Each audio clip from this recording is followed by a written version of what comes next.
В Унгария ги наричат Коптер-кьовек или по-точно в превод на български Кошерови скали. Нека сега се опитаме да отворим вратата към тази загадка.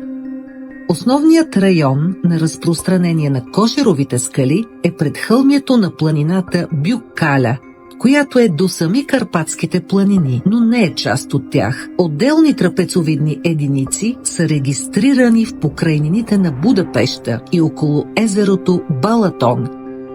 Майката природа и нейните стихии са изваяли местните вулкански скали в конусовидни форми. Изсечените по-късно от хората скални ниши достигат до нас, запечатани в колективната народна памет като Кошерови скали.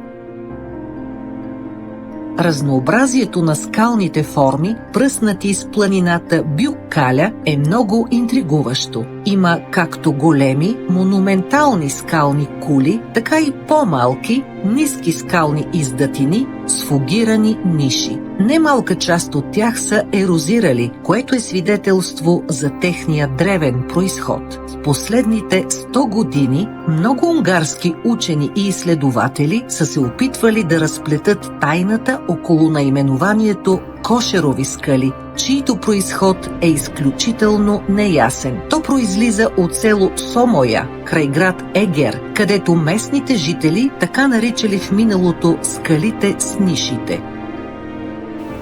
Наименованието Коптер-кьовек е използвано от дедите им, но никой не помни поради каква причина то възниква. Предполага се, че идва от поляна, съседна на група скали с ниши, където в миналото може би са се помещавали пчелни кошери. Названията на някои конкретни скали също са останали в народната памет. Сред тях са Дяволската кула, а за къде е тя без Дяволският камък? Акушерското седло, Оседланите скали, Кралското седло, Каменният дракон и дори някои скали са наречени Попови капи, само че във версията, в която шапките на католическите епископи се наричат Митра.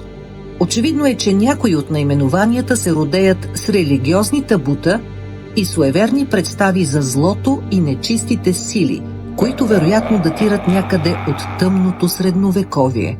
Цяло чудо е, че тези паметници са оцелели до наши дни, имайки предвид какво би могло да ги сполети в средновековно общество, обхванато от религиозен фанатизъм. Но очевидно тук не се е вихрил такъв.